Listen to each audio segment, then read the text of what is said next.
జన్మభూమికే వన్నె తెచ్చినవయ్యా అయ్యా.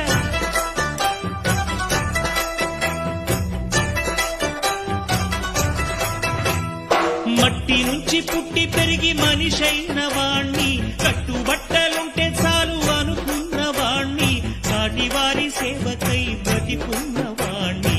పుట్టినప్పుడు మనము తెచ్చిందే ఉంది, గిట్టినప్పుడు మనతో వచ్చేదే ఉంది.